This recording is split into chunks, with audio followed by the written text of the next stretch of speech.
Welcome, welcome. This is part two of our college pod this week. For this, we have a special guest. I'm gonna let Uncle present him. Who you have with you? Brought one of I'm gonna talk like smack right now from you all. I brought one of my hitters, you know. You know what I mean? But we brought, my boy QG, you know what I mean, Quincy Guerrier from Syracuse University, one of Mhm. the most humble people and most coachable people I've been around.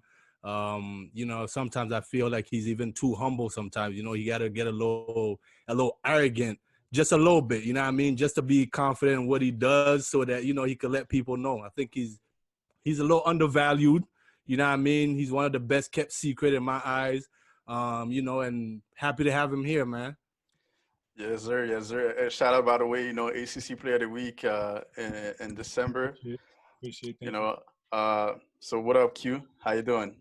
Chilling. How about you? Yeah, man, we good, man. Thanks for accepting the invite. We always appreciate guys coming in and talking about, hoops. And obviously, whatever we do here, we hope it can inspire kids from around, Montreal and Canada to just be like, hey, man, we got this guy from our place that, has been hooping and doing well, and, Yeah. this is possible. Uh, we wanted to start off really just quickly, this is like a special season, right? It's Yeah. a particular time. It's weird. You guys play in a dome, 35,000 seats that are empty. it's really crazy. So what has it been like playing amidst of a pandemic, really like practicing and everything else? Yeah. I mean, it's totally different from last year. I feel like this year. So, example, someone has the virus on the team. They're gonna shut us down for like 10 days, and we're gonna start having individual workouts. So it's not. So it's gonna be complicated for everyone because we're not practicing together, and to stay in shape, we don't have access to the weight room sometimes because of the virus and stuff like that. Like example, our coach had the virus a month ago or something like that, Mhm. and they shut us down for like what 6-7 days. And then for the people who was like able to play, we were just having workouts with our coaches and stuff like that. But it was not the same. Last year I feel like we were practicing every day, but this year sometimes because of the virus we can't practice, and I know it's affecting us, it's affecting the team. So that's pretty much it.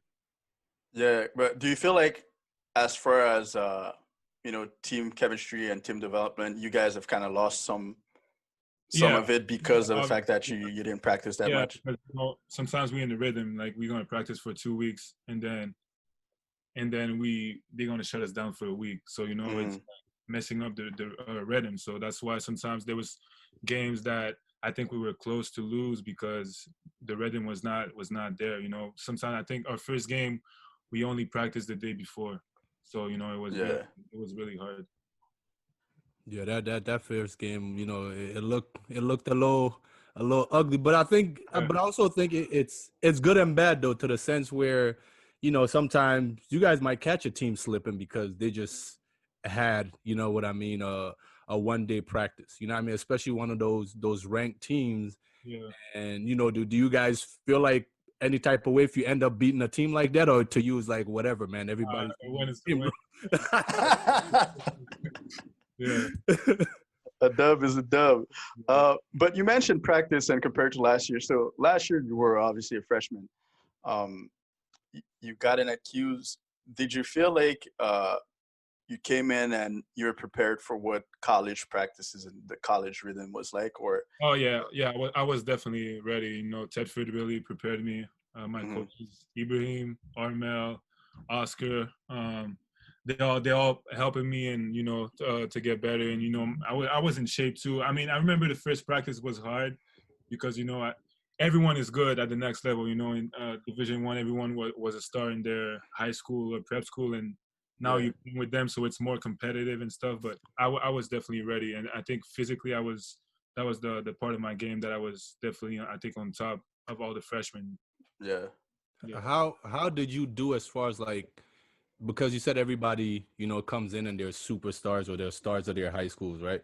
So as far as when you get there, how do you find a way to be quote unquote, I guess, acceptable of whatever role you get. You know what I mean? Because you go from a situation where everybody was probably taking 20 shots a game. You know what I mean? Everybody used to scoring 20 points a game. Now it's like, all right, you may not get 20 shots a game. You might have to do other things. How do you come, with accepting a role like that? That comes from the part of being coachable, like you said. Like I'm really coachable and stuff like that. So it was not a bad. I was not that happy with my role in my first year, but I found a way to help my team to win games by using my physicality. I had a conversation with Coach Boeheim. He told me what to do, exactly what he wanted, and my 3-point shot was not that good my freshman year. So I was just trying to find a way. I learned a lot about myself too. How physical I was. How I can like be dominant at the rebound and stuff like that. So it was not a big deal. But I know a lot of people last year, it was hard for them because they can't really accept their new role, or they were not playing the amount of time that they wanted to play. So, but for myself, I think I was ready for anything. Yeah, and the thing is, you kind of saw that in you guys' first trip in Italy, playing over there overseas against those teams. But once you came back and you started playing actual competition in the NCAA and playing in that big stage, what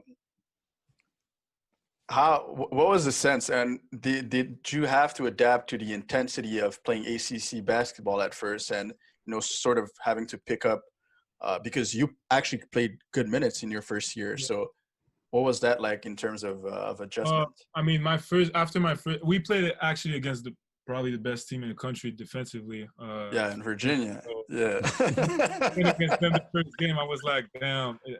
I remember I think I was talking to Ibrahim after, and I was like, damn, it was hard and whatever, because I think we just scored 34 points, and we lost by like 14 in the first game at the Dome, so it was really bad. But he told me it's not every team that was defending like that. It's a hard one to play against. Yeah. So I think every game I was learning. I was learning every game. I was working really hard with my coach, Coach Red, and I adjust myself over the games. So that was the main thing for me. And playing a team like Virginia that forces you to play to your weaknesses and comes in help early with that pack line defense, what did you learn about that? Like about yourself during that game, about your abilities as an offensive player? I feel like against Virginia, it's not just about talent; it's about reading the game, being smart. I feel like for our team, when we lost, I know we were just passing the ball most of the time to Elijah, and Elijah was trying to do his thing, and it was for myself. I think I took 4 shots, and it was all from the 3 because I knew it was hard for me to get in the lane and trying to score. So I know after this game, I was just like, it's not about just talent or whatever. It's about reading the game. And most of the games in the NCAA, you need to read the game better and to get buckets. You can get easy buckets, just by learning the game. Yeah. And, comparing that, so you said first game was at the Dome last year. Obviously, it was probably a big crowd playing against Virginia. What has it been like playing now in an arena with empty fans? Do you feel like that's more similar to practice style, or it's just another ball game? But you guys don't have. Yeah. So basically, the first game was really weird. No one was there. Just the cameras and stuff like that. But that's it. Yeah. The people who's counting the stats and everything, but. I think we find a way, to get our own energy. The energy comes from the bench, from the players, from the coaching staff. So I know we're not gonna have fans this year, so we needed to find a way to get the energy. Like last year, the fans was really helping us. It was like 20,000 people minimum per game. So we were having the fans supporting us and stuff like that. But this year, it's totally different. We need to find a way to create our own energy and to stay together. Do you think if, let's say, you guys were to move the games into the practice facilities instead of the Dome, do you think there'll be a difference in the performances? I think so. The fact that the dome is bigger, we got space and everything, it still feels like it's a game day. But I feel like if it was at the practice facility, I don't think it will feel the same way. That's interesting though. That's really interesting to hear. Right? Yeah, because I never thought like, is it because the fact that you have sort of that stadium behind you and you feel like, oh well, I'm playing in sort of this Yeah, it's arena. better. Yeah, it's kind of better because it's you got the big screen, you got everything. It's just like you're in the arena. But at Melo, if you're like at the practice facility, I don't think it will be the same. It's like we're probably more in practice, mentality, I guess. Well, would that make certain guys more comfortable then? Maybe for myself, I don't think it will change anything. But Hmm. even last year, like I said, my first game, I was nervous and everything. But after that, I was not paying attention to the fans and stuff like that. But maybe for some players, I don't know who, but maybe. Because it's the reason why I asked that, because from what I'm hearing is the March Madness, they might think about putting that joint in a gym, because they're like, listen, there's not going to be fans. What's the point of having it in a big arena? We're just going to have it in a gym like at the Maui. Yeah. And guys are going to go head to head, and I feel like performances are going to be much higher. You know what I mean? With that I think small so. gym Too. vibe. But for myself, I feel like the approach that I have every games is the same. I don't care where I'm going to play. But I was saying for myself, I like to play. I would rather play in a dome than the practice facility. So I don't know. Yeah, no, definitely. Well, I can understand, because of the fact that the practice facility is somewhere that you go every day. I mean, That's a fact. it's like you don't have the same sort of jitters that you have on game day and the True. excitement of game day because of, that when you're going to dome, it's like, yeah, it's happening. Yeah, that's a fact. This is it. So let's go back to a little bit to last year. So last year, obviously, you guys had Elijah. Your role was a little different. This year, with his departure, you were expected to take on a bigger piece of sort of the puzzle. How has it changed from last year to this year, and how did you prepare coming into the season for that new role? Yeah. So I mean, during the off season, I couldn't really work a lot because I went through surgery for my own. So it was hard. I was doing some rehab and everything, but I know my role was about to be bigger than last year, obviously with Elijah going to the NBA and everything. So I was working a lot on my shots, on stuff that coach told me to work on. My dribble, but I feel like my role didn't really change. I'm still doing the same thing I was doing last year. I feel like, but my 3-point shot is better now. I think. I mean, I'm not gonna say I'm the best shooter on the team, but percentage shows that I can shoot 3-point. I'm a better shooter than last year. Last year I was shooting 13% from the 3-point line. Yeah. And then this year right now I think I'm like at 44%. So it's just I always been working hard. So I was just getting ready for that, and I'm still working. I'm still working hard. Yeah.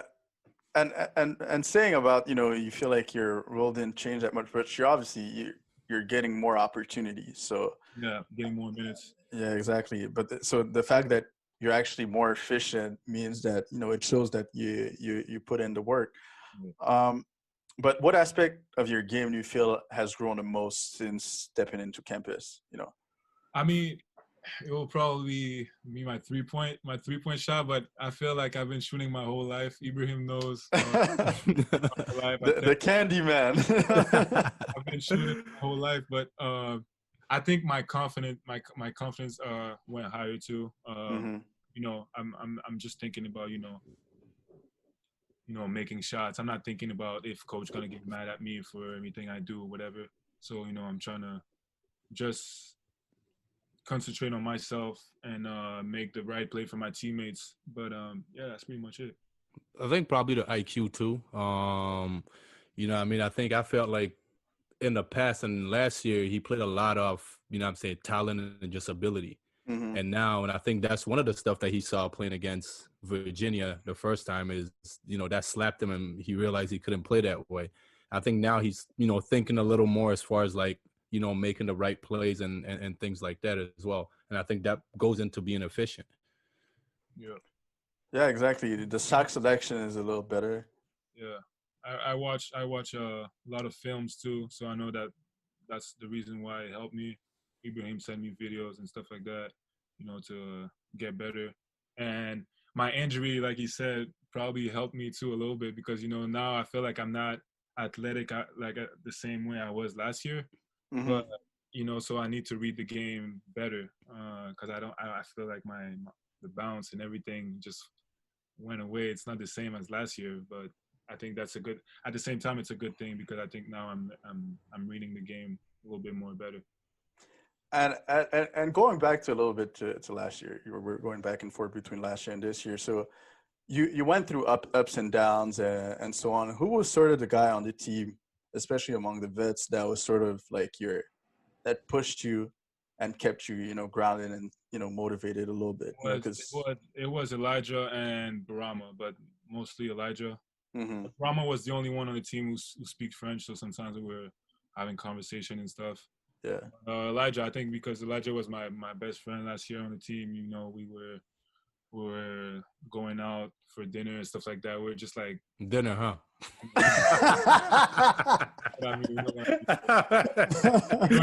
You remember we're going to the Red Lobster, to the hibachi spot and stuff like that. Even during the game, like we had during the warm-ups and stuff like that, we were doing like something. We were passing the ball and we were shooting and stuff like that. And we were talking. If I was not playing well, he was talking to me after the game sometimes, to let me know that, I played great because most of the time, coach, even if I had a good game last year, coach was saying that I was not playing well. He was blaming stuff on me every time.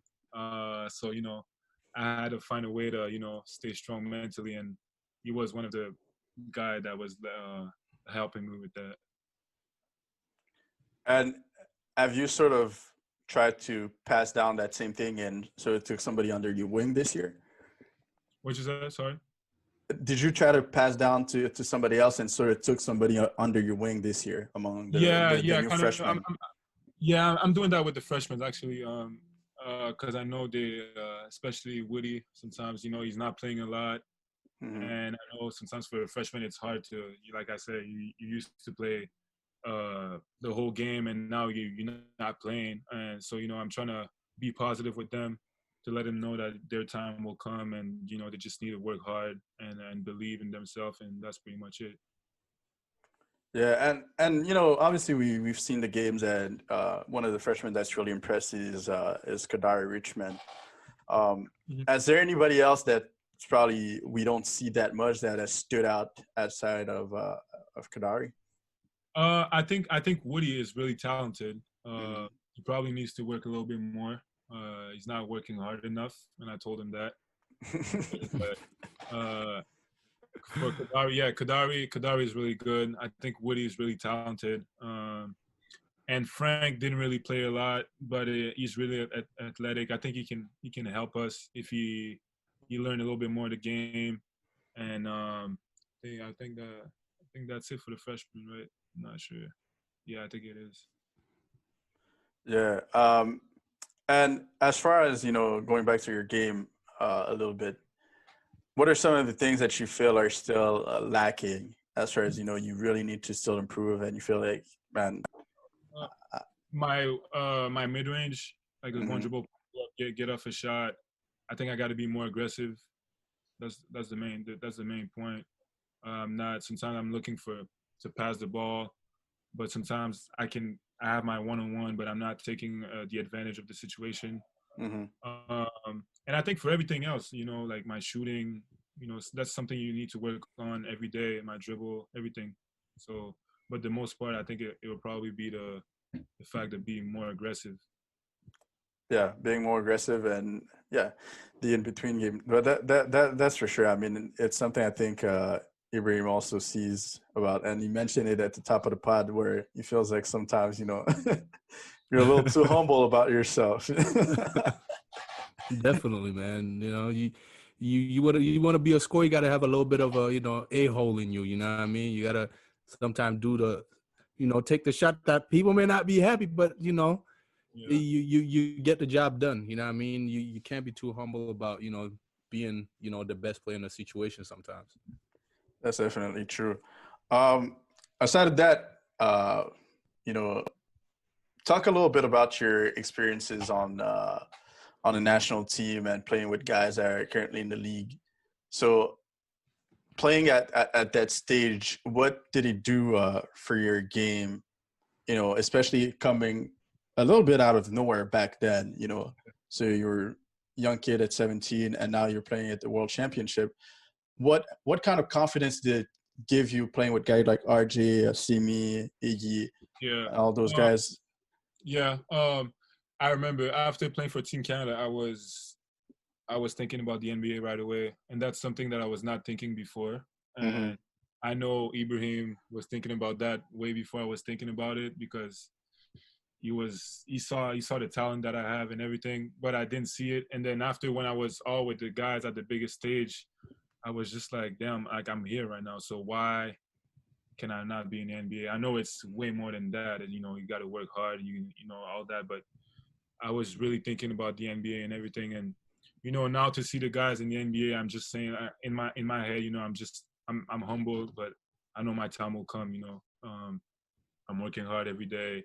I think I'm doing the right things every day, and I think it's just a matter of time for me being in the NBA.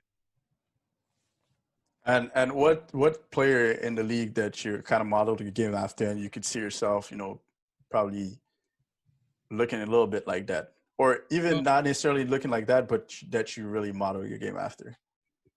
I don't know. I mean, the guys that I like, that I really feel like I can be, like, I'm not saying that right now. Like I'm good like they are right now, but I'm just saying guys that I look a lot to is Jason Tatum, Paul George, and I mean Kevin Durant. Kevin Durant's my favorite player, but that's the three guys that I'm really.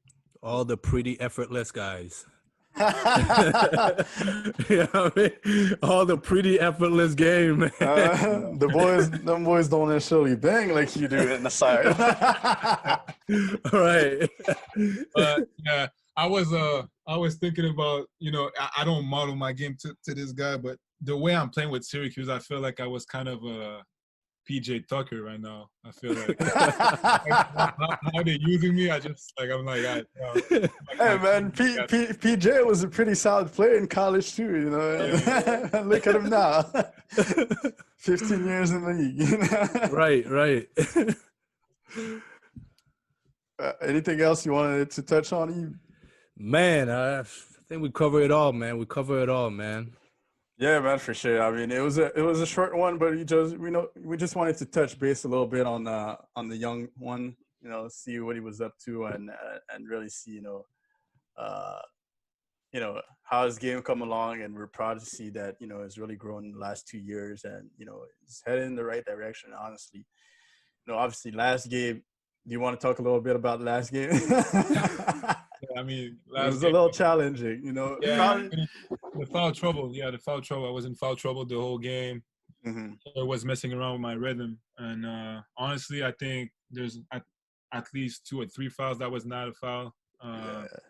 And the coaching staff, they send it the videos to the ACC committee for them to review the fouls, and for the ref to be better, because it was clearly not a foul. The 4 fouls they called me was offensive foul, and I learned. Yeah, that's true when I think about it. Yeah.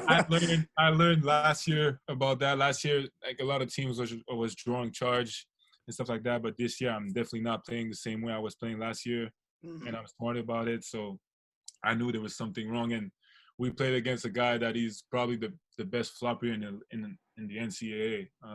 The point guard Pittsburgh, Johnson. He flopped the whole game. So basically, I know that's why.